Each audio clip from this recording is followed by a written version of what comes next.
صدقے کی تعریف کیا ہے؟ یہ کہ اللہ کے راستے میں ایک جائز چیز کو بطور صدقہ پیش کرنا جس میں نصاب اور مدت کی تعین نہیں ہوتی، تو اس لیے اس میں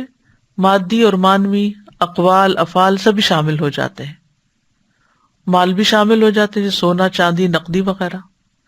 جانور وغیرہ بھی شامل ہوتے ہیں جیسے بکری بھیڑ وغیرہ یا جن پہ سواری کی جاتی ہے گدھا گھوڑا وغیرہ، یعنی یہ بھی صدقہ کیا جا سکتا ہے، کھانے اور مشروبات وغیرہ جو ہم کھاتے پیتے ہیں، کھانے میں سے چاہے اس کو راشن کی شکل میں دیا جائے چاہے کوکڈ فوڈ ہو کسی بھی شکل میں، اسی طرح بے جان چیزیں جیسے گھر ہیں، گاڑیاں، عمارتیں ہیں، لباس وغیرہ، ان کو وقف کرنا، یہ سب چیزیں آ جاتی ہیں۔ یعنی یہ تو صرف کیٹیگریز میں نے بتائی ہے، اس کے علاوہ بھی بہت ساری چیزیں ہو سکتی ہیں، یعنی ہر وہ چیز جس کا انسان مالک ہے اس کو فی سبیل اللہ، اللہ کی خاطر دینا، اللہ کی رضا کے لیے دینا، اور اس کے پیچھے کوئی اور مقصد نہ ہونا، اللہ کے دیدار کے شوق میں دینا، اللہ کی محبت میں دینا، یہ سب کچھ صدقے میں آتا ہے۔